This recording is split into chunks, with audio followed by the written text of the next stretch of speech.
The early days of June 2025 brought startling news from the Ukraine-Russia conflict. On June 1st, Ukraine's drone operation Spider's Web struck deep within Russian territory. Involving 117 drones, it targeted Russian nuclear-capable bombers. Initial assessments suggested significant damage to 13 aircraft. This event signaled a new level of capability and boldness from Ukraine forces. The Spider's Web operation is more than just a successful military mission. It represents a calculated escalation and a direct challenge to Russia's air superiority. Ukraine, a nation striving for sovereignty and a European future, finds itself locked in a protracted and brutal conflict with its much larger neighbor Russia. This is not a new phenomenon. The relationship between Ukraine and Russia is deeply intertwined, marked by centuries of shared history, cultural ties, but also periods of Russian domination and Ukraine resistance. The present war, which escalated dramatically in recent years, is for Ukraine an existential struggle for its independence and territorial integrity. For Russia, it appears to be an attempt to reassert its influence in the region and prevent Ukraine's alignment with Western alliances like NATO. Ukraine acts as a critical buffer state between Russia and Europe. Its fate has profound implications for European security architecture and the balance of power on the continent. The ongoing conflict has already sent shockwaves through international energy markets, food supply chains, and diplomatic forums. Ukraine, despite being outmatched in terms of conventional military strength, has shown remarkable resilience and adaptability. The war in Ukraine is more than a localized conflict. It is a litmus test for international law, the principle of national sovereignty, and the future of global order.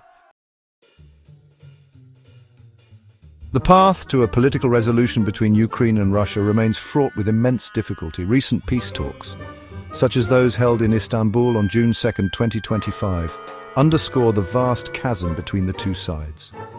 This meeting was only the second round of direct negotiations since March 2022, a testament to the frozen nature of diplomatic engagement.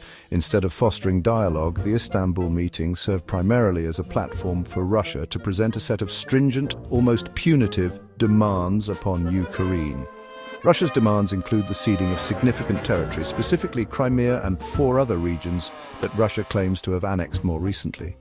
Furthermore, Russia insists that Ukraine severely limit the size and capabilities of its military forces. Another key demand is that Ukraine abandon its long-stated ambition to join the NATO alliance.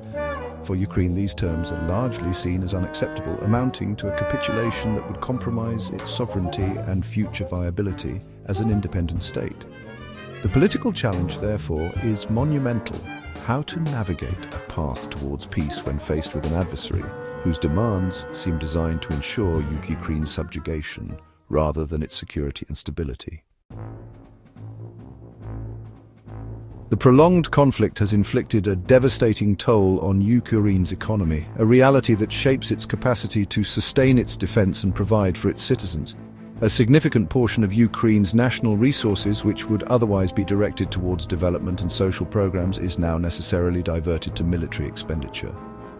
The destruction of infrastructure, including factories, transportation networks, and energy facilities, further cripples economic activity. Agricultural production, a cornerstone of Ukraine's economy, has also been severely disrupted, impacting both domestic food security and global supplies. Conversely, Ukraine's military actions, particularly its shelling and increasingly sophisticated drone attacks, are also having an economic impact on Russian-occupied territories and even within Russia itself. Recent operations have reportedly caused significant power cuts across the entire Zaporizhia region and parts of Kherson, areas currently under Russian control. These outages have affected approximately 100,000 residents and around 150 towns and villages. The international dimension of this economic warfare is also critical. Western sanctions imposed on Russia aim to curtail its ability to finance its war machine. The economic front is, therefore, a crucial battleground in this conflict.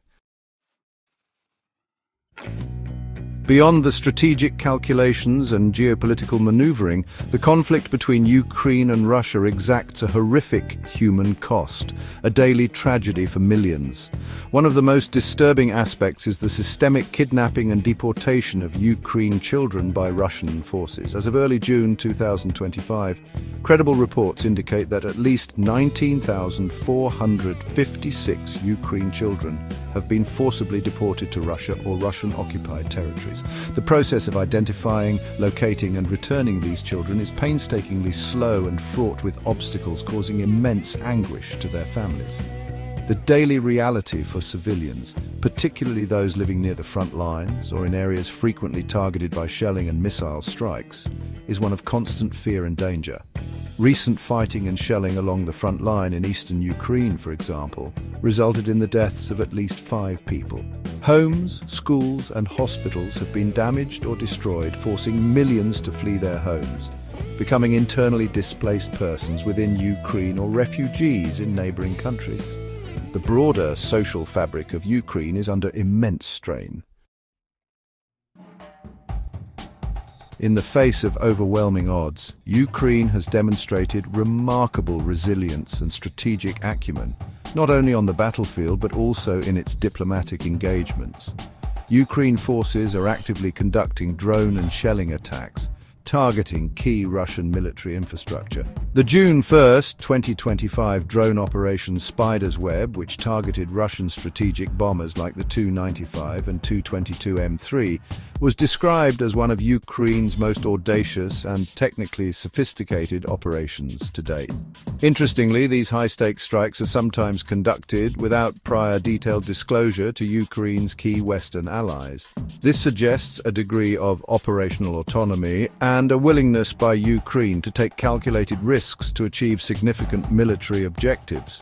On the diplomatic front, Ukraine has put forward its own peace roadmap, which stands in stark contrast to Russia's demands. UQREEN's proposals include no restrictions on its future military capabilities and firmly reject any recognition of Russian sovereignty over territories annexed by Moscow. Ukraine has also proposed specific confidence-building measures, such as a 90-day ceasefire and the comprehensive release of all prisoners of war. These diplomatic initiatives aim to create a foundation for potential higher-level talks and demonstrate Ukraine's willingness to engage in a peace process. The peace talks held in Istanbul on June 2, 2025, marked a critical, if disheartening, juncture in the ongoing war between Ukraine and Russia. It was during this brief meeting that Russia formally presented a memorandum outlining its severe and uncompromising terms to end the conflict. These demands, far from offering a basis for negotiation, appeared designed to formalize a Russian victory and Ukraine's subjugation. Russia's conditions for peace are extensive and deeply problematic for Ukraine. They demand that Ukraine withdraw its forces from all regions Russia claims to have annexed. Furthermore, Russia insists that Ukraine halt any ongoing or future war mobilization efforts and cease all imports of Western weaponry. Ukraine is currently in the process of reviewing this Russian memorandum, but its initial and firm public reaction has been one of rejection. In response to Russia's hardline stance, Ukraine has proposed another round of direct talks, suggesting these take place between June 20th and June 30th, 2025. The conflict between Ukraine and Russia draws significant international attention, with various actors involved in mediation and support. Turkey seeks to mediate, leveraging its relationships with Moscow and Kyiv. Erdogan aims to facilitate a high-level meeting with Putin and Zelensky.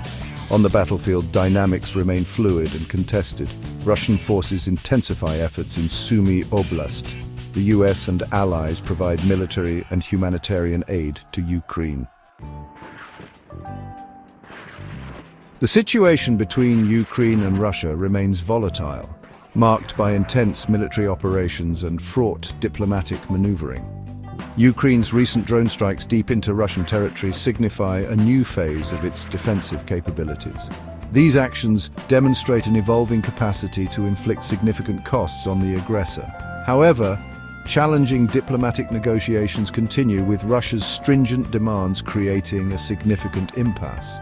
The humanitarian crisis worsens, with the abduction and deportation of Ukraine children by Russia standing out as particularly egregious. Ongoing civilian casualties and widespread displacement underscore the devastating human impact of Russia's aggression. The scale of suffering demands sustained international attention and pressure to alleviate the plight of victims. The outcome of these developments will have profound regional and global implications.